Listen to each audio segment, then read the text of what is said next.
Bien, buenas tardes a todos, siendo el domingo 30 de agosto a la tarde, o sea, el profe trabajamos hasta el domingo a la noche, se ve, no nos queda otra. Vamos a hacer una especie de debate pelea. Yo lo voy a pelear a Paul y Paul se va a salir a defender de todo lo que yo le diga. No, vamos a intentar tener una charla amena con Paul, tratando de mostrar un poco el trabajo que está realizando en toda Latinoamérica, y sobre todo tratando de poner un poco de luz sobre algunos temas que, a mi entender, fueron muy bien desarrollados entre la época del 80 y el 90, y se dejaron de prestar mucha atención con todo el exceso de información que tenemos hoy día. Todo el mundo quiere comerse la frutilla del postre, pero todo el mundo se olvida un poco de lo que es la base. Digo todo el mundo, me refiero a nivel de información que hay, pero bueno, hoy voy a tratar de exprimirle un poco el cerebro a Paul para que ponga un poco de luz a temas a veces un poco complejos, como son el desarrollo infanto-juvenil, en lo que es el deporte, todo lo que es la práctica del deporte, y sobre todo, con qué filosofía sostenemos la práctica. Así que bueno, Paul, buenas tardes, ¿cómo andas? Buenas tardes, y buenas tardes a tu audiencia. La verdad que muy bien. Luego de ayer y hoy una jornada bien movida, pero con la satisfacción de haber cumplido e incluso de haber regalado un poco más de lo prometido en una capacitación referente a planificación del entrenamiento deportivo. Y aparte gozando, disfrutando de un buen momento personal en mi vida y un buen momento profesional. Luego de haber peleado mucho, de haber trabajado mucho, creo que bueno que llegó el momento de disfrutar, y justo en el momento que me he jubilado, por lo tanto tengo mucho tiempo para dedicarme a esto, que es lo que más me gusta, que es capacitar a los entrenadores de base. Eso es lo que actualmente hago. Y bueno, haciendo referencia a lo que vos planteabas, hay mucho por hacer en esto, porque vengo observando de que normalmente los entrenadores actuales intentan conocer o estar al tanto de los conocimientos de punta, pero les está pasando lo mismo que pasa en el deporte infantil. En el deporte infantil tenemos analfabetos motores intentando incorporar técnicas. Cuando no saben el ABC, cuando no tienen los cimientos, las bases, que le van a dar las habilidades básicas y las capacidades coordinativas, lo que yo llamo la columna vertebral del movimiento, no lo tienen, y sin embargo, desde fuera de la cancha, o el mismo técnico o el dirigente le está pidiendo o le está exigiendo una técnica deportiva o un despliegue táctico que es imposible de llevar adelante si no hay un desarrollo de base. Creo que con los entrenadores está pasando lo mismo. Intentan escuchar a los sabios, que los hay, pero no escucharon o no estudiaron las bases. No tienen los conocimientos afianzados referentes a habilidades básicas, capacidades coordinativas, capacidades condicionales, puestas de manifiesto en la edad que corresponda, y por lo tanto están saltando un peldaño, un escalón que es muy importante, que es el que da el respaldo al conocimiento futuro. Es como el cimiento de una vivienda. Necesitamos buenos cimientos para poder construir. Bueno, considero que me he capacitado muy bien para capacitar a las bases. y lo hago utilizando o transmitiendo pasión, transmitiendo ganas de estudiar, transmitiendo ese deseo que tengo, que le transmito ese deseo a los alumnos de que se capaciten y que a partir de esa base puedan construir lo que realmente les gusta y les interesa. En algún momento vos y yo hemos hablado del sentir, ¿te acordás? Hablamos Sí, del señor. sentir. Sí. Y en un momento dado nosotros habíamos planteado, que yo esto se lo pregunté el otro día al Beto Alarcón, de otra forma, pero el sentido de la pregunta fue la misma, que es si alguna vez él tuvo que hacer algo que estaba bien, pero iba en contra de su idea. ¿Sí? O sea, tenía que hacer algo en contra del bien común. Perdón, lo expresé mal. Algo en contra de sus ideas, pero a favor del bien común. Y él me dijo que no, que en realidad, a ver, que en realidad había sido, cuando él no estaba convencido de algo, llamaba a los padres y decía, miren, cierta metodología a mí no me convence, vamos por este camino porque en este camino yo confío más, etcétera, etcétera, etcétera. Y yo después me puse a reflexionar y revisando muchas de las charlas que tengo guardadas, y el problema del sentir pasa por el conocimiento. Yo no puedo sentir a partir de algo que no conozco, porque el sentir nace de un pensamiento. Entonces la pregunta mía es, cuando vos transmitís este conocimiento que estamos hablando del deporte de base, que deduzco que es diferente al deporte de rendimiento, que es totalmente distinto al deporte de alto rendimiento. No contrapuestos, sino complementarios. Vengo bien, vos corregime. Vándame corrigiendo. La pregunta es, y vos me decías que te gusta transmitir. Al formador de base, el formador de base, ¿debe ser una persona curiosa? Porque deduzco que para despertarle el sentir, tenés que despertarle la curiosidad. Y para despertarle la curiosidad, tiene que tener un conocimiento que carece. Como hacemos todos cuando no dominamos algo. Qué sé yo, ahora yo me estoy dedicando a estudiar estadística y programación dedicada al deporte. Pero es algo que carecía, me agarró de curiosidad y ahora tengo pasión por eso. Es un sentir que necesito, que me hace falta. Mira, lo primero que hay que lograr es que el alumno tome conciencia, ¿sí?, de lo que no sabe. ¿Y cómo haces para que qué es tomar conciencia? A ver, explícamelo. Bueno, tomar conciencia es, por el método de descubrimiento guiado, llevarlos a un campo en donde le podés demostrar con hechos. Y yo trabajo mucho en mis conferencias con anécdotas. Y me gustaría contarte un par de anécdotas ahora de las más trascendentales que he tenido dentro de la profesión. Y con esas anécdotas documentadas que he vivido en la profesión durante 40 años, tratar de que el que escucha descubra en qué está errando. ¿Qué es lo que me pasó a mí? ¿Y sabes cuándo me pasó? Yo desde hace muchos años desde siempre, quise resolver, y lo terminé resolviendo para mí mismo, la problemática de qué hacer o qué entrenar a cada edad.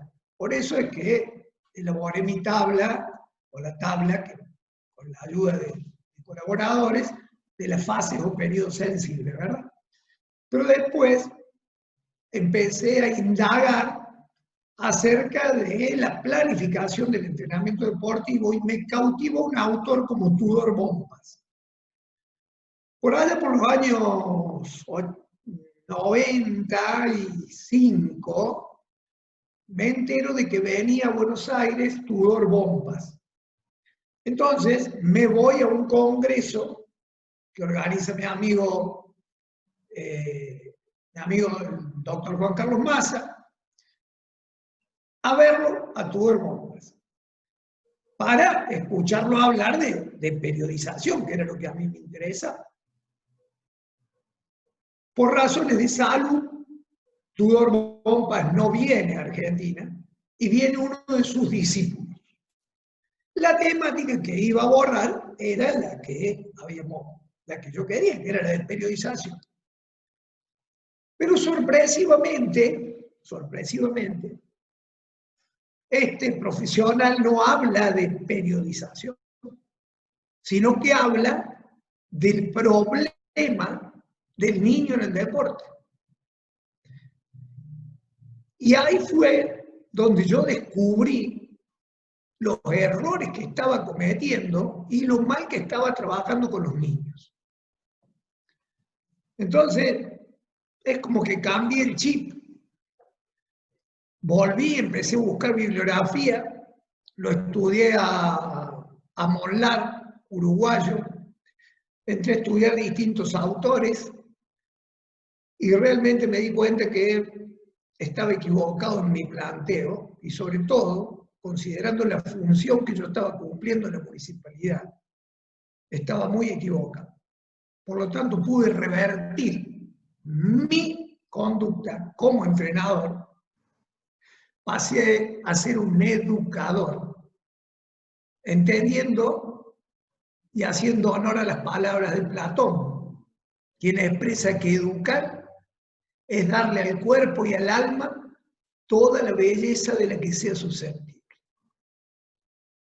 Entre otras cosas, y haciendo referencia a otras frases significativas, tomo una frase de Jean Piaget que dice: cuando veo un niño, me expresa dos sentimientos: ternura por lo que es y respeto por lo que puede llegar a ser.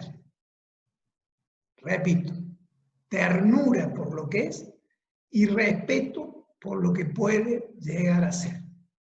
Me di cuenta que en cierta medida estaba faltándole el respeto a algunos niños en función de buscar a muy corta edad resultados. Entonces, con esto, te quiero transmitir cómo ese sentir que me transmitió oportunamente el discípulo de Tudor Bompas me hizo cambiar mi sentir, cambiar mi conducta, y no solo cambiar mi conducta, sino tratar de, por el mismo método, cambiar la conducta de muchos entrenadores, de muchos padres, de muchos dirigentes. A partir de ahí nace mi conferencia, Niño y Deporte, últimamente con una visión inclusiva, ¿sí?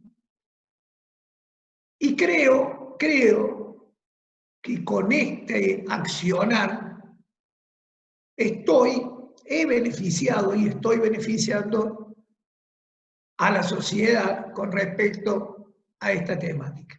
Escribiendo artículos, dando una conferencia que ya le he dado más de 300 o 350 veces, y nunca se paró alguien para decirme que yo no tenía razón. Pero bueno, no muchos pudieron revertir este sentir. Entonces creo que con esto he respondido a tu pregunta, y esto con respecto a niño y deporte, pero también lo estoy haciendo como ser hoy con planificación, haciéndole descubrir a la gente, haciéndole sentir de que hay que hacer honor a una frase de una imprenta acá de la ciudad de Hernando que dice: no lo diga, escríbalo, regístrelo, grafíquelo. Creo haberte contestado. Mirá, ¿vos sabés qué es lo que me hace ruido? El otro día lo entrevisté al profesor Cristian Diarte, que está en Italia, trabajando en fútbol, y creo que también iba para España para trabajar en otros proyectos, Y él me decía, gran amigo.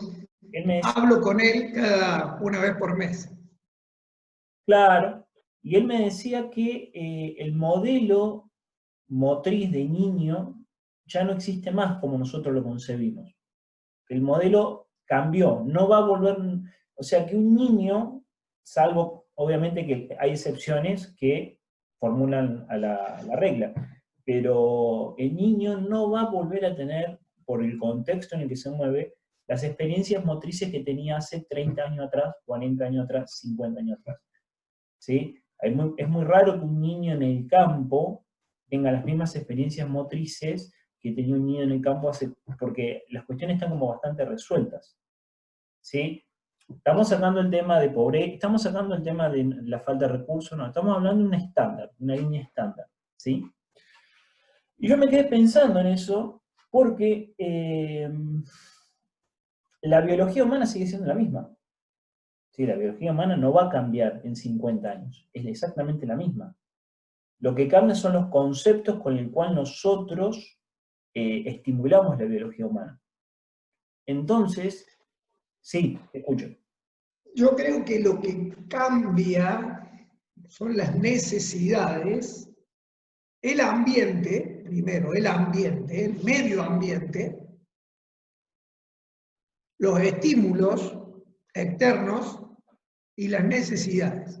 Nosotros, como seres vivos, humanos, somos herederos de aquellos que pudieron sobrevivir en tiempos ancestrales al correr, saltar, lanzar, trepar para poder sobrevivir.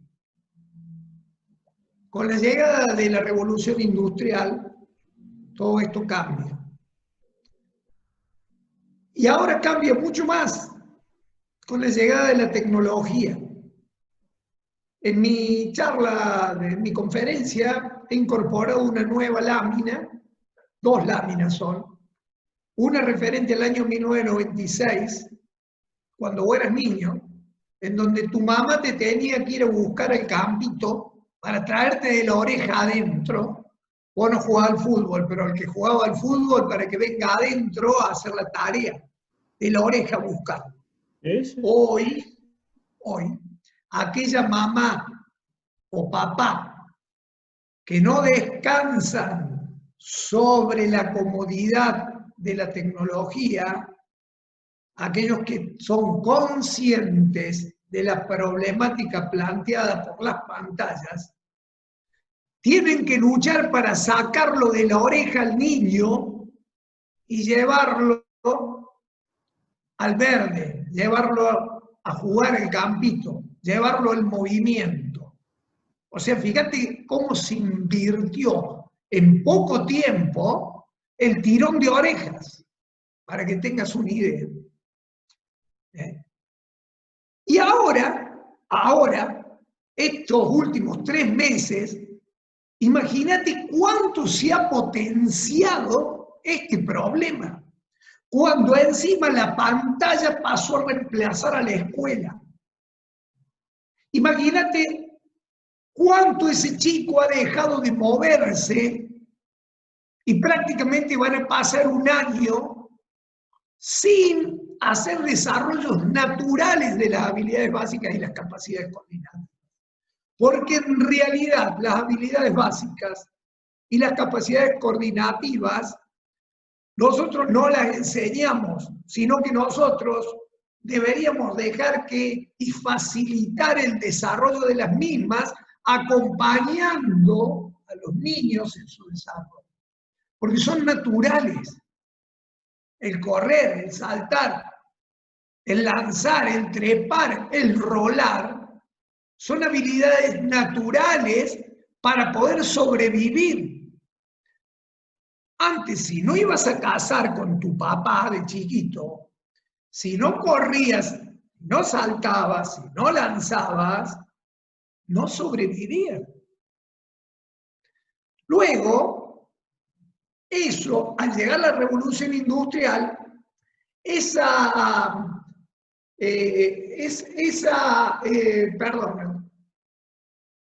situación, discúlpame, a ver, defino el deporte y al definir el deporte voy a esto. Deporte, actividad lúdica, jugada, ¿sí?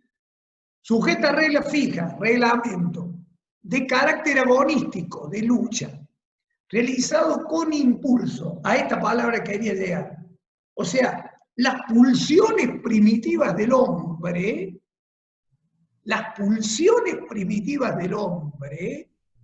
hacían a la sobrevivencia. El deporte aparece, ¿sí?, como una solución natural para poder seguir moviéndose el hombre. Pero el niño lo tiene en el juego diario y hasta hace no mucho tiempo lo desarrollaba permanentemente en el juego, en el campito que hice yo, que habrás hecho vos, trepando los árboles, saltando el charco, corriendo en velocidad. La naturaleza responde a un desarrollo de ese tipo, de las habilidades y de las capacidades coordinativas, el equilibrio, cruzando por un árbol acostado, haciendo equilibrios, aprendiendo a utilizar los brazos para equilibrarte. Eso era lo natural. Pero ahora lo metimos en una burbuja. Lo veníamos metiendo y ahora lo cerramos mucho más. Lo metimos acá adentro y ya no hay posibilidad de desarrollo. Entonces, este momento que estamos viviendo es muy crítico para el desarrollo de la columna vertebral del movimiento. Y es tan crítico que esa pantalla no se despega más. Y al no despegarse la pantalla, cuánto menos movimiento tenemos, Alejandro. Es grave, Alejandro. Sí, Es grave. es como pensar, a ver, a ver. Vos sabés que el otro día, el español, Joan, si me escucha nombrar su apellido, su nombre me va a golpear, pero bueno, no me sale. Joan Rius Sanz, un genio, un genio. Ahí está. Joan Rius Sanz. Él me decía algo muy particular. Dice, el libro ha muerto. Él me decía eso, el libro ha muerto. Por eso yo me dedico a hacer videos. Sí, porque todo se vende con imágenes. Entonces, él me explicaba algo que Mario Di Santo me lo enseñó hace muchos años en el IPEF, algo que está explicado en los libros, pero viste que hasta que no te lo explican de otra perspectiva es como que no te termina de cerrar. Son esas cosas del aprendizaje que te sorprenden día a día. ¿Qué es lo siguiente? Nosotros tenemos que sacar provecho de la imagen. Hoy día que existe la imagen, tenemos que sacar provecho de la imagen. Tenemos que hacer que se haga la idea motora en niño en la cabeza de lo que es el movimiento, lo que es el movimiento, lo que es el movimiento, lo que es el movimiento, fomentarlo, hacer un programa como de marketing del movimiento. Venderlo el movimiento, así como, como vendemos cosas, vender el movimiento. Así como yo tengo atrás mi logotipo, de la misma forma, con imágenes, hay que vender. Vender el movimiento, porque hay que buscar nuevas estrategias de estimular las cortezas motoras a que generen patrones de movimiento, que interpreten lo que es el patrón de movimiento. Obviamente que en educación física lo que no entra por el cuerpo muchas veces no entra. Eso es una realidad inobjetable. Pero usar la estrategia de la imagen como parte de, y más hoy día como está desarrollada. Cualquiera de nosotros puede filmar un video, cualquiera de nosotros lo puede editar, cualquiera de nosotros puede poner líneas y hacer estudios biomecánicos básicos, pero el tema es cómo. Y eso va pegado a otra pregunta, que pareciera que no, pero tiene bastante que ver. ¿Qué es un formador de base? Porque yo sostengo, por ejemplo, que yo no soy un formador de base de niños. Yo soy, por ejemplo, yo ando muy bien entre los 12 y los 20 años. Pero anterior a eso, hay un camino tan largo, y lo he hablado tantas veces con Zavala, es un camino tan largo a recorrer y tan rico a explotar, que es el hueco que tenemos muchos a veces.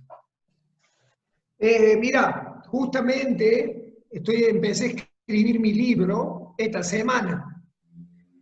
Y y entré a buscar y a recordar, el libro es de entrenamiento infanto-juvenil, potenciando las fases o periodos sensibles.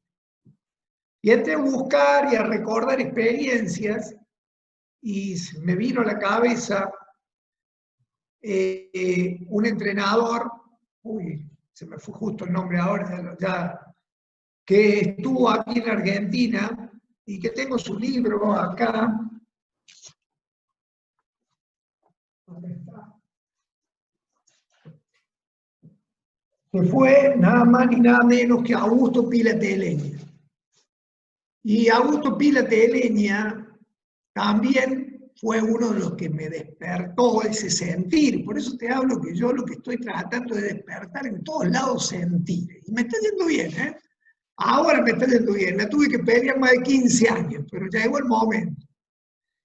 Y Augusto Pila Teleña, ya fallecido, era entrenador de atletismo que se había instalado en Costa Rica, vivía en Costa Rica, e incluso tenía su editorial, la editorial Pila Teleña, hablaba y hacía mucho hincapié en la construcción del deportista, desde edades tempranas. Y tomaba, considerando al hombre como un ser integral, con 3 conductas bien definidas, como siempre digo yo, una conducta cognitiva, la del fundamento, una conducta psicomotriz, la del movimiento, la de la educación física, la expresión corporal, de las danzas, y una conducta afectivo-volitiva, la del sentir, la del que tanto hablo yo.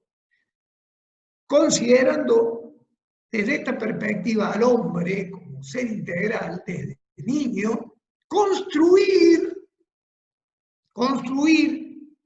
por un lado, a aquellos que van a llegar a ser deportistas, y por otro lado, a aquellos que no, que seguramente no llegarán a ser deportistas de élite o deportistas de liga, llamémosle así, de ligas regionales, pero que sí van a ser individuos, sí van a ser ciudadanos a los que le podemos brindar una mejor calidad de vida. Claro, pero ahí hay una trampa. ¿Por qué te digo que hay una trampa? Los que iniciamos, cuando salimos de la casa de formación, los que iniciamos, todos queremos entrenar a la figurita. ¿Sí? Nadie quiere pasar por el proceso de formación anterior. Todos queremos entrenar a la figurita. Te tenés que pegar contra la pared muchas veces para darte cuenta que la formación de base lo es todo. Si vos no tenés un buen formador de base atrás, vos la figurita la vas a ver justamente en un álbum, nada más. No la vas a tocar. Mira, Alejandro, por eso hablo de la construcción del deportista. Y te voy a dar, quiero hoy hacer hincapié en cuestiones prácticas, porque yo soy pragmático, soy muy pragmático, y eso es algo que me caracteriza, ¿no? Y hablo mucho con los ejemplos.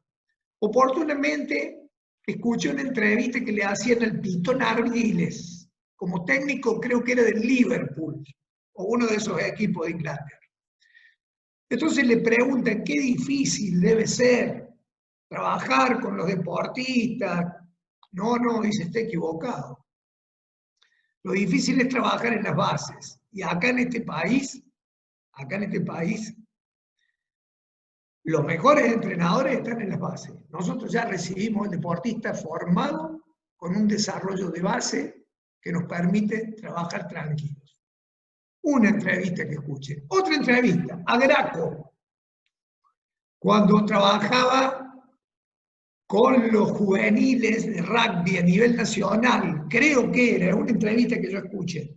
Entonces le preguntan, ¿por qué? Estamos hablando de otra época anterior, ¿por qué tenemos tan buenos resultados en el rugby, en las categorías formativas, y no lo tenemos en las categorías superiores?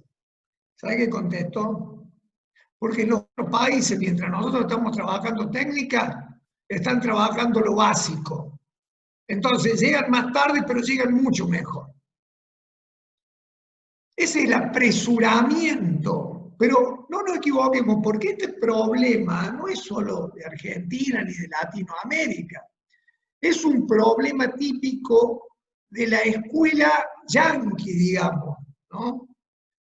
Y yo incluso tengo en mi conferencia una lámina de un niño que hoy es considerado en Estados Unidos el futuro de Usain Bolt y tiene 10 años. O sea que la problemática está bien instalada y quizás mucho más en Estados Unidos, Canadá que acá. Pero no sucede lo mismo con la corriente alemana, la corriente sajona, la corriente que uno admiró y de donde ya aparece lo que hoy se pone de moda como entrenamiento funcional. Porque allá se entrenan los movimientos y no los músculos, y se entrenan los movimientos de corta edad, respetando las fases o periodos sensibles, que son los momentos donde hay una entrenabilidad favorable para una habilidad o una capacidad determinada. Ese es el tema que hoy yo estoy abordando y créeme, Alejandro, de que la gente le está prestando muchísima atención a estos temas que estoy planteando. Quizás por la forma en que lo planteo, por el sentir que le pongo. Y lo hago porque realmente lo siento, créeme, ¿no? Me sale de adentro transmitir esto. Y la verdad es que me siento muy bien porque estoy logrando un objetivo que me planteé hace muchos años, y que me dio, que tuve muchas dificultades para poderlo instaurar, y siento que en este momento ya se me escucha. Y no solo se me escucha a mí, se nos escucha a todos los que transmitimos estos conceptos. Así que bueno, de esto se trata, ¿no? Tengo una pregunta, a ver. Yo siempre me guié por la idea canadiense de los 4 modelos básicos que ellos tienen de formación en el deporte, que es entrenar para competir, entrenar para una prueba específica y entrenar para ganar. ¿Sí? Siendo que muchos de nosotros nunca pasamos del entrenar para entrenar, pero no pasamos del entrenar para entrenar porque es muy complejo preparar un organismo para rendir a futuro. Porque implica educación motriz, educación moral, educación cultural, educación cognitiva, educación y educación. Entendiendo la educación como un proceso de transmisión de cierto contenido. No sé cómo, porque es diferente, no le vamos a transmitir a un chico del interior de Córdoba que el de la ciudad de Córdoba, que el interior de Chaco, o sea, el proceso de transmisión es complejo, porque muchas veces nosotros carecemos de las metodologías para transmitir la parte de base. Y nadie quiere trabajar en la parte de base porque es muy desgastante, es muy apasionante, pero es muy desgastante. Bueno, pero puede ser, eso depende cómo lo transmitas, que yo con los ejemplos que doy, te voy a dar 2 ejemplos ahora que no quería que pasara esta entrevista sin contártelo. Escucho. Y creo que con los ejemplos de cuestiones anecdóticas muy significativas, podemos educar al entrenador y podemos transmitirle ese sentir. Hace más de 20 años, yo armé, siguiéndolo a Pila Teleña, que me marcó, porque uno llega ahora a esta edad, se jubila y mira para atrás y entra a ver, che, ¿quién fue el que a mí me dio este sentir, me hizo? Entonces Pila Teleña fue el que me transmitió esto de la construcción, Raúl Zavala esto de la organización, y en la municipalidad organizamos las escuelas de iniciación predeportiva genérica, luego las escuelas deportivas, las predeportivas y finalmente las escuelas deportivas. O sea, teníamos 3 niveles bien organizados. Yo en ese entonces trabajaba en los 3 niveles. Era director de deporte, pero también daba clase y trabajaba en los 3 niveles, porque era algo era algo chico, ¿no? Como hoy, que la dirección de deportes tiene mucho peso y es grande, y el director es el director. Yo ahí era el director y era el ejecutor. Cae papá con un niño Jorge Chaleco Bianchini. 8 años, 65, 70 kilos, algo así. Y me dice, te traigo a Chaleco, Jorgito. El médico me pidió que te lo traiga, que lo haga hacer actividad. Veo que trabajas, parece que trabajan bien ustedes. Fíjate qué podés hacer. Palabras textuales, ¿eh? Fíjate qué podés hacer. Y el nene me mira así y me da un voto le doy un voto de confianza. Hicimos todo el recorrido. Caminar, correr, saltar, lanzar, nadar, trepar, equilibrio, acción y reacción, diferenciación, y así sucesivamente. Transitó todo el camino, fue mejorando cada vez más, cada vez más, cada vez más, pero también iba cambiando su autoestima. Pasaron 8 años, y subí con él en Buenos Aires al avión de Aerolínea Argentina con la celeste y blanca para ir a Cochabamba a un torneo sudamericano. Le fue bien. No te voy a decir si ganó o cómo salió, pero le fue bien. Pero mucho mejor le fue en la vida. Cuando volvimos a la escuela, nos recibieron con pancartas, nos recibieron con aplausos. Ahí sí que era válido eso. Ahí sí que era válido el festejo, porque era revertir una situación de vida a partir del movimiento, ¿sí? Con un desarrollo de su autoestima, y que esto le permitió no solo ser deportista, sino ir a estudiar a Córdoba, recibirse de ingeniero, tener una familia e incorporar el movimiento para su quehacer diario. Me hubiera gustado primero contarte otra anécdota, que te la voy a pasar a contar ahora. Hace muchos años, te estoy hablando también de 15, 17, 18 años, el Negro Urizuela, ¿sí? Nuestro querido Negro Urizuela, fue director de deporte de la provincia. Todavía allá en el PISUR no tenía las oficinas, hace 20 años. Y se le da por organizar, mirá lo que te voy a contar, Alejandro, un torneo que se llamaba provincial para niños de 12 años, que se llamaba Buscando al Más Veloz, en 4 disciplinas. Carrera pedestre con carrera de 80 metros. Ciclismo de velocidad. Natación, 25 metros. Creo que ciclismo era 200 metros, me parece. ¿Sí? Y patín.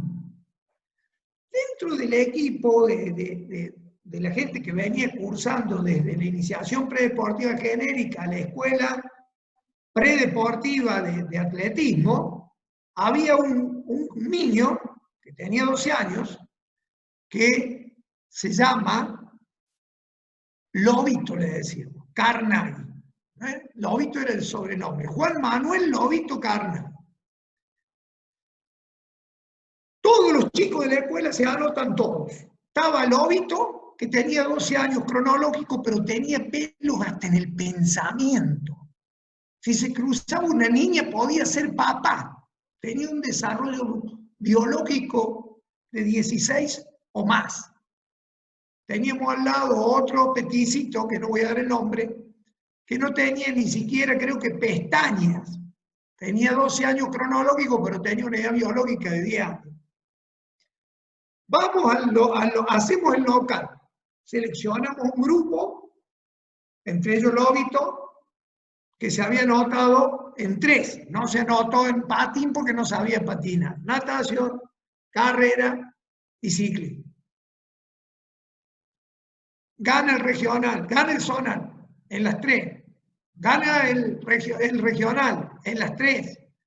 Y ganan el provincial las 3 pruebas. ¿Por qué? porque me tenía a mí el pol de entrenador. No, no. Entonces, ¿qué situación encontramos ahí? El intendente dice, recibámoslo con los bomberos. No, no, no, no, por favor. Venga papá, venga mamá, vení Lobito, te vamos a explicar lo que pasa.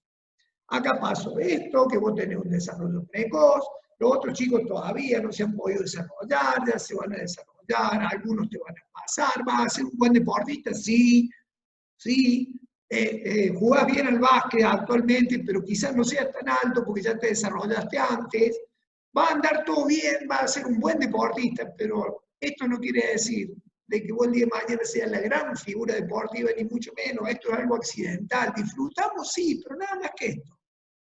Compartirlo con tus amigos, con los chicos y seguimos adelante.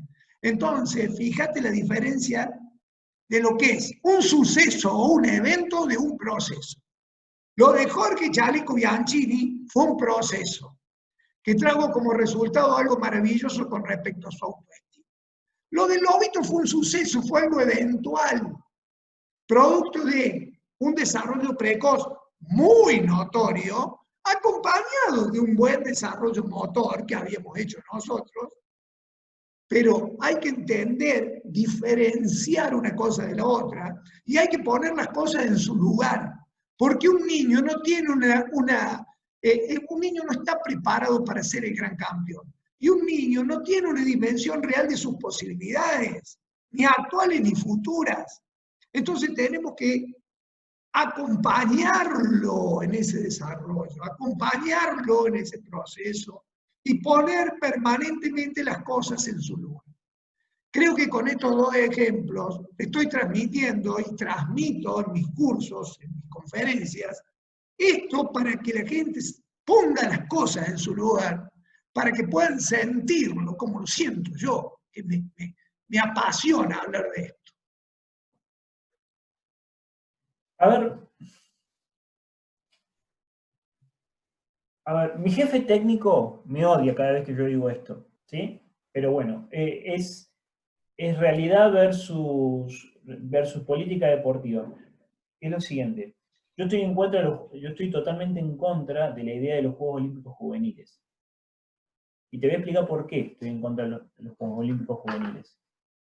Porque nosotros somos un país que podemos llevar un Olímpico Juvenil, fútbol, algún deporte en conjunto, pero nosotros no tenemos una masa crítica de atletas, una masa crítica de nadadores o una masa crítica de gimnastas, por ejemplo, porque hablar de deportes individuales, que se nos rompe uno y metemos, no tenemos eso, no lo tenemos, y para clasificar en los 18 años un Juego Olímpico Juvenil, aceleramos procesos madurativos, aceleramos procesos cognitivos y aceleramos procesos pedagógicos. Muchas veces chicos que a los 18 no han generado tantos resultados, después de los 18, entre los 18 y los 30 son unas bestias. El mismo Manfredi me lo dijo, el Daniel Manfredi me lo dijo, nosotros no buscamos entrenar el atleta de los 18 años juvenil, nosotros queremos el adulto. Tenemos que pasar por todo el proceso. Pero aparte, acompañado que estadísticamente, en muchas disciplinas, los chicos que pasan por un juego olímpico juvenil, posteriormente ya no tienen más nada que descubrir. Entonces terminan abandonando el deporte. Bueno, yo te digo la verdad, no me pongo a analizarlo desde esa perspectiva porque no es mi tema, pero sí vos me estás planteando lo que yo te estoy planteando con los niños, que ahí sí que es mucho más grave, porque incluso vos podés frustrar de por vida a alguien para que abandone el deporte cuando más lo necesita. O sea, mientras que ya con los mayores es otro cantar. Pero para darte la razón en eso, desde el punto de vista de la niñez, mirá, hay temas como que hay niños que les duele la cola de tanto estar sentados en el banco de suplentes. Yo para esto tengo propuestas que las hemos puesto en marcha y que nos han dado muy buen resultado. O sea, porque no solo se trata de hablar de en contra de, sino de generar propuestas.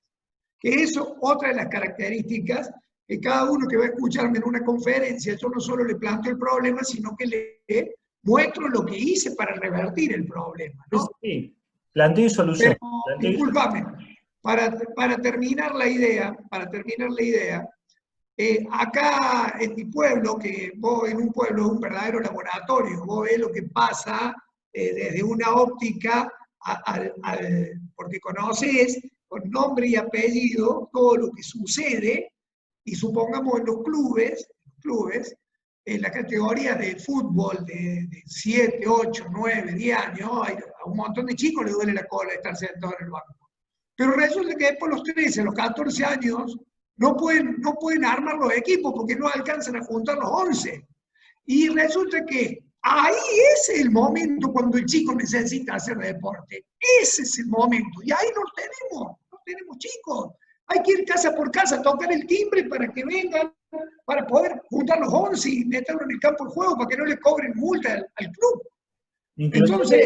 Inclusive a mí me ha dado asco. Yo, antes de recibirme, me tocó hacer un mes una suplencia en un colegio donde había fútbol infantil. Y ver la actitud de los padres enceguecidos, estamos hablando de niños de entre 8 y 12 años, enceguecidos.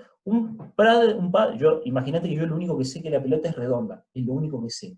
Y con rugby sé que hay pelotas ovaladas, nada más. Ese es mi concepto de pelota, ¿sí? Y algo que sirve para lanzar, nada más. No me preguntes de estrategia de juego, no me preguntes. Nada. Lo odio. No, pero te entiendo lo que estás planteando. A ver, se me paró un papá al lado y me decía, profe, no se asuste, todo el mundo sabe, yo me pongo al lado porque yo me gusta dar indicaciones a mi hijo, porque 8 años tenía el chico, 8 años tenía el niño. Bueno, lo que pasa es que todo eso se habla en la conferencia, ¿no? Pero fíjate, te voy a dar un ejemplo. El otro día pasaban una filmación de que estaba jugando el hijo de Messi y el hijo de Suárez. Y ellos estaban sentaditos así en la tribuna, hablando entre ellos y mirando a los chicos. Ni una sola indicación le daban. Y bueno, lo que pasa es que entran en juego muchas cuestiones psicológicas. Hay un artículo que escribí yo al respecto, que se llama La problemática del niño en el deporte, y entran en juego una serie de aspectos psicológicos de los padres, de los dirigentes, que se ponen de manifiesto potencialmente en forma negativa. Te doy un ejemplo, un niño a lo mejor viaja de acá a Villa General Belgrano, que son 120 kilómetros, porque les toca jugar una fecha y tiene 8 o 9 años y viaja y le dolió la cola porque no lo pusieron y volvió. ¿Qué sentido tiene eso? Y encima cuando llega el padre le dice, ¿y cómo te fue? ¿Ganaste? Y hay una estadística que dice lo siguiente. Un estudio que han hecho, y no acá en Argentina, creo que fue en Canadá, le preguntan a los niños, ¿qué prefieres? ¿Ser suplente de un equipo campeón o poder jugar, ser partícipe en un equipo cola de perro? O sea, yo le digo cola de perro, en un equipo de... Chico quiere jugar.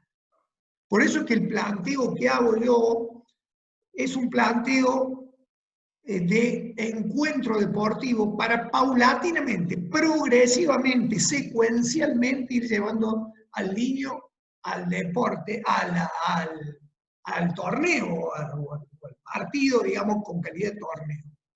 Y fíjate vos que diseñé un sistema, Alejandro, que lo muestro en las conferencias, por eso que digo, no solo decir cuál es el problema, sino dar la solución, que en una cancha de fútbol la divido en 4 y hago jugar 16 equipos a la vez. 8 están jugando simultáneamente y es un sistema de rotación que forma como una estrella. Los equipos se dividen en pares e impares, los impares y sembrás, uno adentro, uno afuera, uno adentro, uno afuera, uno adentro, uno afuera, rotan los impares para la izquierda y rotan para la derecha y rotan los pares para la izquierda. A lo largo de 2 horas, sin árbitros, todos los chicos jugaron 4 partidos, interactuaron en partido con 4 equipos y tuvieron 4 situaciones fuera de la cancha recreativas en donde pudieron en donde en esas situaciones,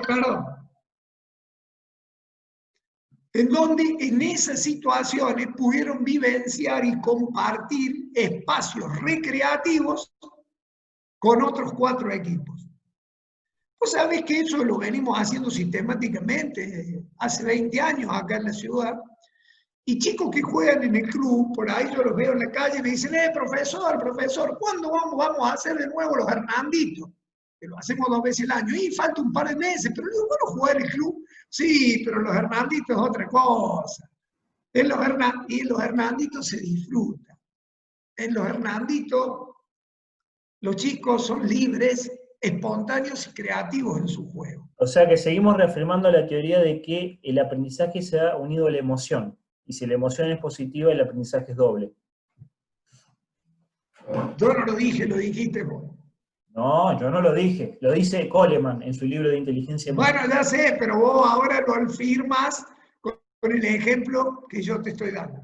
A eso es lo que veo, que vos entendiste, y realmente eso se trata. ¿Sabés de dónde lo entendí? ¿Sabés dónde lo entendí? Yo lo pongo ahora porque es un fenómeno que para mí es nuevo. Por eso lo he aprendido gratamente. Con el tema este de la pandemia,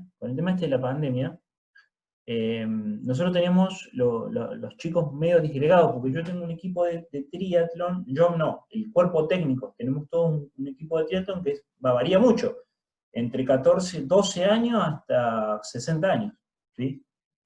Por obra y circunstancia de la pandemia, a mí me han quedado mayormente niños de entre 12 y 20 años. Me ha pasado un millón de cosas. ¿Qué me ha pasado, por ejemplo?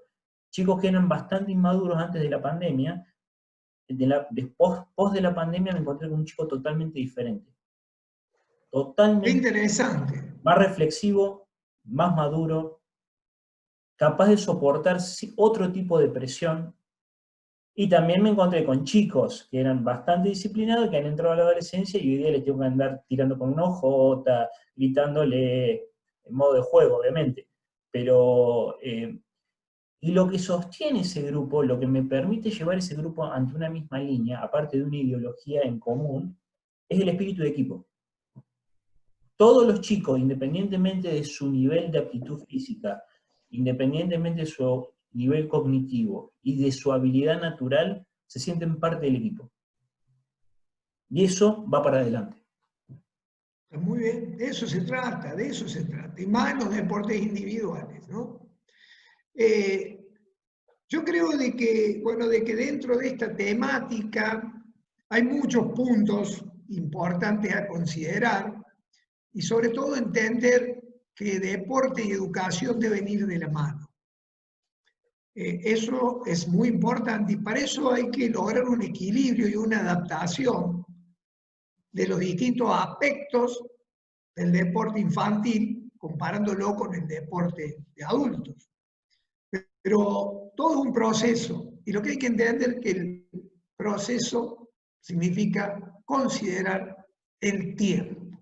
Sí. Necesitamos tiempos para desarrollar.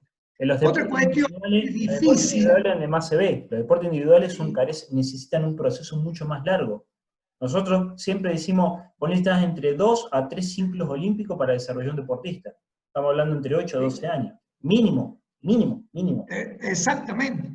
Ahora, mira Alejandro, algo que hay que hacerle entender a la gente, y que también yo estoy insistiendo mucho en esto.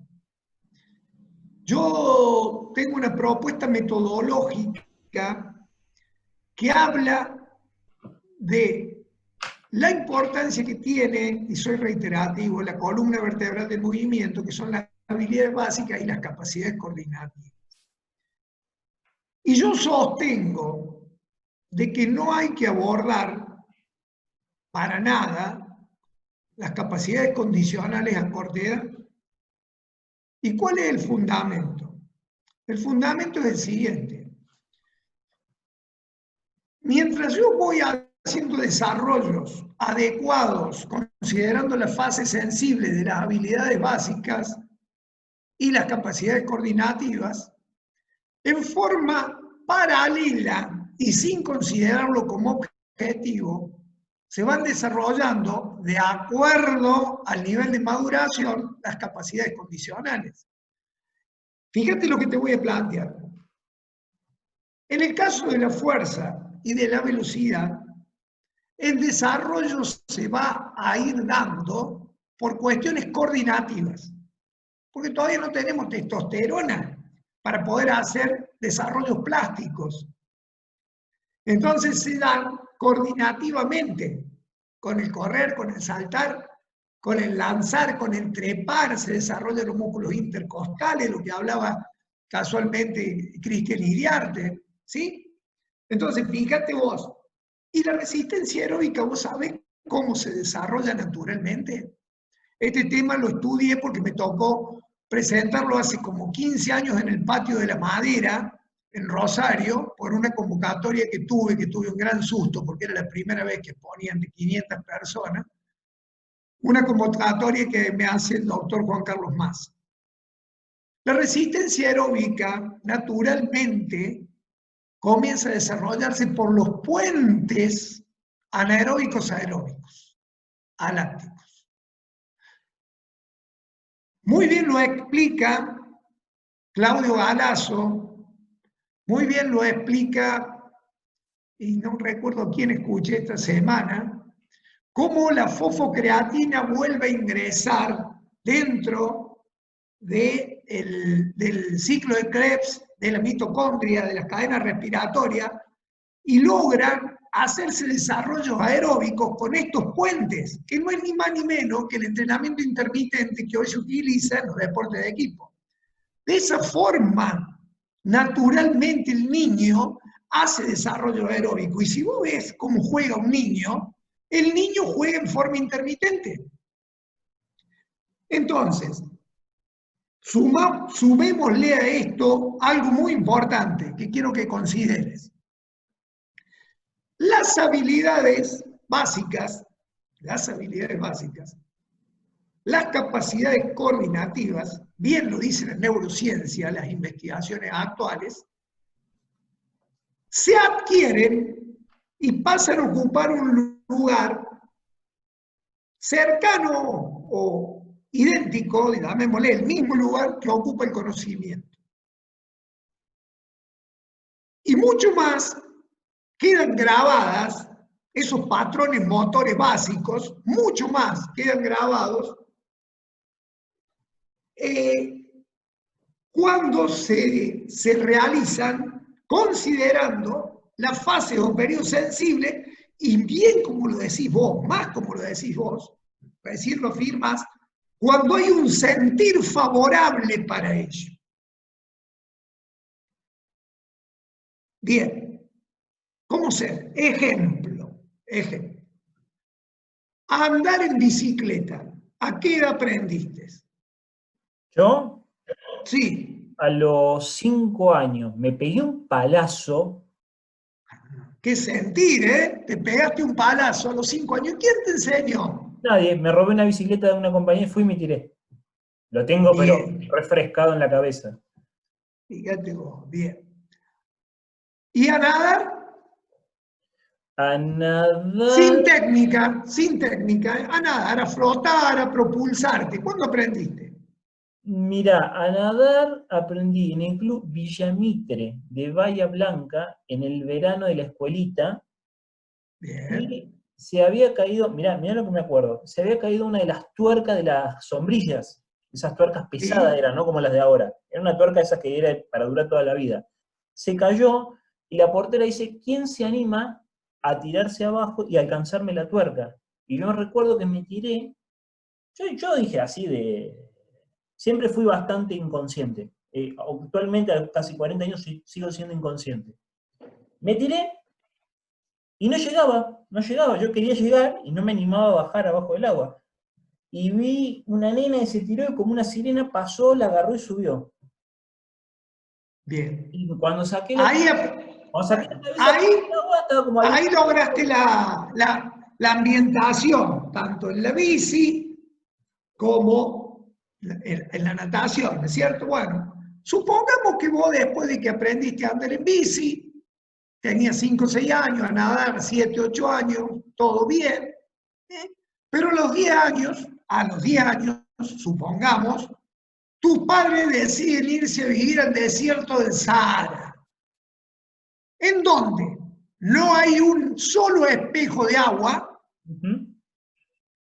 y en donde no podés andar en bicicleta porque es todo arena. Y no tenés la posibilidad de volver hasta 10 años después, o 15 años después, o 20 años después. Volvés a los 25 años. Llegas y encontrás una linda piscina, te zambullís, te volvés a acomodar y nadás, ¿verdad?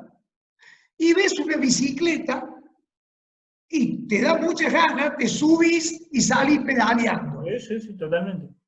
Y pasaron 20 años, ¿sí? ¿Por qué? Porque esa habilidad que vos adquiriste quedó grabada, lo dice la neurociencia, y la tenés a disposición. Tendrás que regular un poquito. Ahora, esas son las capacidades coordinativas y las habilidades básicas. Ahora paso a hablarte de las capacidades condicionales. La fuerza, la resistencia y la velocidad. Te cuento, Alejandro, que yo hacía 30 años que no entrenaba. Hace exactamente el día 1 de septiembre, va a ser 2 años que tomé la decisión de volver a entrenar, porque mi mamá me dijo que tenía panza, y la nena de mi mujer me dijo que tenía las patitas flacas como la del nono Pedro cuando le cambian los pañales. Tomé la decisión y me di cuenta de lo mal que estaba físicamente, no motrizmente, porque yo iba a los cursos, hacía los ejercicios de técnica de carrera que los alumnos no pueden hacer, pero terminaba con tirones, con molestias, dolorido al otro día, y tenía un estado físico deplorable, pero tenía guardadito, bien guardadito, acá la motricidad. A lo largo de 2 años, Alejandro, yo tengo 60 años, antes de ayer tiré sentadilla con 74 kilos y tiro pre de banca con 62 kilos. Y tiro estocada y hago 10 repeticiones. Estoy haciendo algo muy loco. Estoy repitiendo el entrenamiento de esta señorita que yo entrené, que se llama Maricel Palmieri, que fue campeona sudamericana de 400 metros. Estoy haciendo todo el entrenamiento que hacía ella, pero supongamos ella hacía 10 por 250 en 47 con 2 de pausa. Yo estoy haciendo 10 por 200 en 47 con 2 de pausa, o sea, 50 metros menos. Y estoy cumpliendo todo su programa y empecé saltando 3.30, 3.40, ya salté 4.20 en largo, en una apronte que me hice antes de ayer, y voy por los 300 con valla.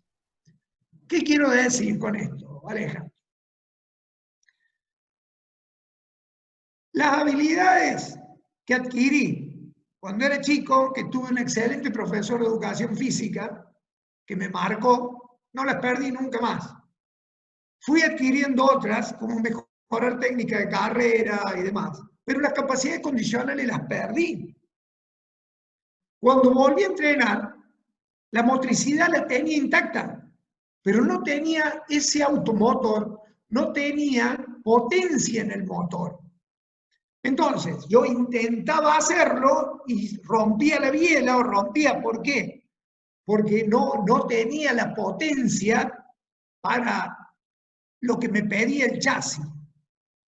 ¿Se entiende? Lo que Pedrito no hizo de chico, Pedro no lo puede hacer de grande.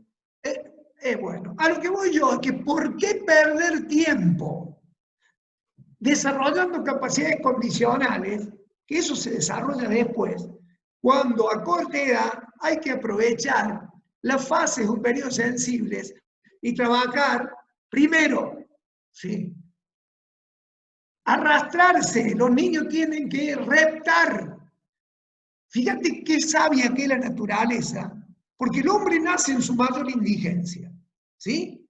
Y hace un desarrollo que va desde lo simple a lo complejo, desde lo fácil a lo difícil, desde lo rudimentario hacia lo especializado, pero siempre hay que pasar por la motricidad básica.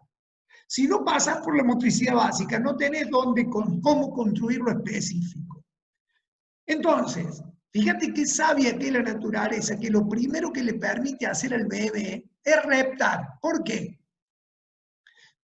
¿Qué desarrollo con la reptación? La fuerza central. Y vos sabés que la fuerza se desarrolla desde el centro hacia las extremidades.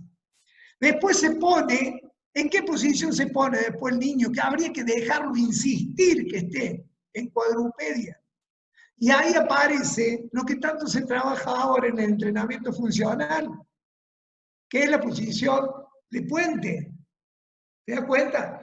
Y entonces ahí se trabaja también la fuerza central buscando el sostén, que la columna vertebral esté en posición horizontal, para eso podemos corregir, y comienza a aplicar el uso de las extremidades en forma cruzada. A partir de allí, después de un año y pico, se pone de pie y empieza a caminar.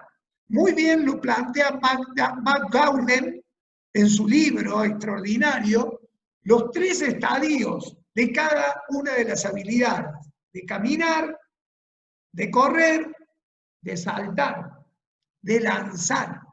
Entonces, fíjate algunas cuestiones, así algunos tips espectaculares, ¿no? La diferencia entre correr y caminar no es la velocidad de desplazamiento. Es que en el correr hay una fase de suspensión que no existe en el caminar, y que el caminar tiene un doble apoyo. Pero a su vez, cuando la carrera alcanza su tercer estadio, aparece la extensión total de la pierna de impulso con la proyección horizontal de la pierna libre. Entonces uno va viendo los estadios y uno debería trabajar a favor del desarrollo de los estadios. Y mira algo básico a trabajar, que yo insisto mucho y cada vez más, y cada vez me está dando más resultados en los cursos, que ahora lo estoy mostrando prácticamente, me tiro al piso y lo muestro y lo hago yo, acá en el living de casa. Son 2 aspectos, primero, relacionados con algo en lo que yo insisto mucho. Considerar al hombre desde el punto de vista biomecánico como una máquina hidroneumática elástica. Repito, considerar al hombre desde el punto de vista biomecánico como una máquina hidroneumática elástica, con la transmisión de la suma de núcleos de movimiento, utilizando todas las articulaciones y haciendo que éstas sean utilizadas en orden. Repito, máquina hidroneumática elástica, utilizando todas las articulaciones y haciendo que éstas sean utilizadas en orden, tanto en lanzamiento como en salto. Y fíjate lo que hago en los cursos. Para que comprendan los profesores y luego le transmitan a sus alumnos de que el lanzamiento comienza en las piernas y finaliza en las manos. Y que el salto se direcciona con los brazos. Para eso, acuesto, lo pongo acostado me acuesto yo, acá se lo muestro en los cursos, y de acostado intento lanzar. Luego lo hago de sentado, luego de arrodillado utilizando la cadera, luego utilizando todos los núcleos de movimiento. Y entonces allí el alumno descubre la diferencia que hay de utilizar o no uno o más núcleos de movimiento. Y después, a ese gesto de lanzamiento con la suma de núcleo de movimiento, lo hago de 3 formas distintas. Excesivamente lento, en donde una fuerza entrega a la otra tarde, a ver, lo vamos a dibujar. Sí, una cadena cinética. Me apasiona tanto esto, Alejandro, me apasiona tanto. Una cadena cinética deformada. Sería, sería como una cadena cinética fuera de tiempo. Sí, señor. Cadena cinética que puede llegar tarde la entrega, puede llegar muy rápido, entonces no permite transmitir la fuerza, o puede ser óptimo. Y cuando es óptimo, ¿qué aparece? La cadencia del movimiento. Con respecto al salto pasa algo similar.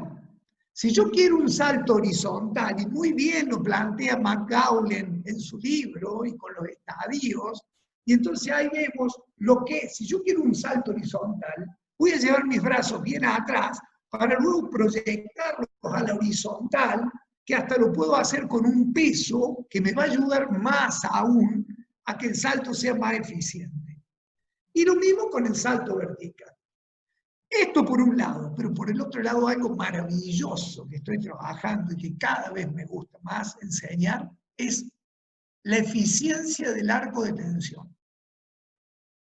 Arco de tensión que se ve aplicado por todas partes. Tal es así que hasta termino muestro de vóley en el saque, de tenis, de gol, de béisbol, de una volcada en el aire, pero dejo a la gente con la boca abierta cuando le muestro la aplicación del arco de tensión en un shoteo extraordinario de Lionel Messi, donde se ve el arco de tensión con la proyección de la cadera, pero nada más que el desprendimiento, en vez de ser en tren superior, es en tren inferior. Entonces he generado una metodología, por descubrimiento la encontré, en un curso me di cuenta, que encontré una gran relación entre mirá qué loco lo que te voy a decir, una gran relación entre el arco de tensión y la partida del atletismo. Porque la posición inicial de la partida es una posición básica para la aplicación en muchos deportes, en distintas situaciones. Pero te pones en taco de partida, te paras, girás, y cuando giras, queda automáticamente alineando la punta del pie adelantado con el talón de la pierna trazada, y a partir de un pivot generas ese arco de tensión y lanzas y quedas nuevamente arrodillado.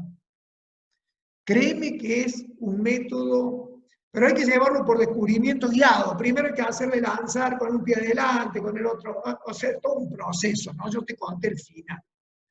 Pero esa aplicación del arco de tensión es clave para luego utilizarla en todos los deportes. Entonces, estas cuestiones básicas de las que yo estoy hablando, no estoy hablando del lanzamiento de la bala, ni del lanzamiento de la jabalina, ni del lanzamiento del disco, ni estoy hablando del salto en largo, ni del salto en alto. Ni estoy hablando del salto para el básquet, para el vóley, estoy hablando del salto, así como los distintos tipos de carrera de sostén. ¿Para qué? Para proteger un elemento que puede ser atacando o defendiendo. Carrera para interceptar un elemento, en donde entran en juego las capacidades coordinativas para hacer los cálculos de trayectoria y llegar en el momento oportuno a interceptar un elemento, que el día de mañana puede ser la pelota de tenis, o puede ser la pelota de vóley, o puede ser una pelota de softball que voy a tomar en el aire. Eso implica regular el accionar, implica un desarrollo de todas las capacidades coordinativas. Saltar. No es lo mismo saltar en alto, saltar en largo, o un salto estético, o un salto con manipulación de objetos. Pero yo no sé qué deporte va a hacer este chico que tengo hoy. No sé para qué le va a servir o si le va a servir para el trabajo. Pero sí sé, permiso, voy a conectar acá. Sí sé de que yo tengo que hacer ese desarrollo con una visión multilateral para que luego, cuando te lo entregue a vos que sos técnico de triatlón, que se lo entregue al técnico de fútbol, que se lo entregue al técnico de básquet, ya tenga todas las cuestiones de base resueltas y a partir de eso pueda construir lo específico. Esa era mi preocupación, y hoy con orgullo te digo que es mi ocupación Es lo que estoy haciendo en Latinoamérica, más específicamente en México, Ecuador, sobre todo, ahora Honduras, El Salvador, y hasta Puerto Rico hemos llegado también. Eso es lo que estoy transmitiendo. Muy bien, me quedó más que claro. Te voy a hacer una última pregunta, ¿sí? Yo Sí.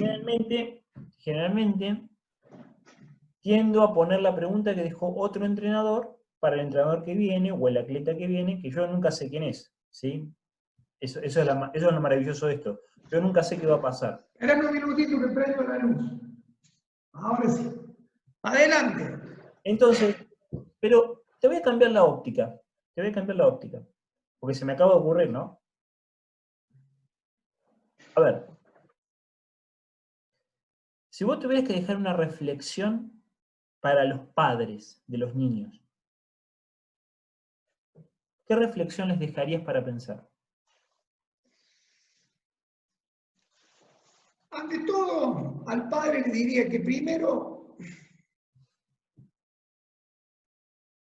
tiene que acompañar a su niño, a su hijo, pero lo tiene que acompañar desde el respeto.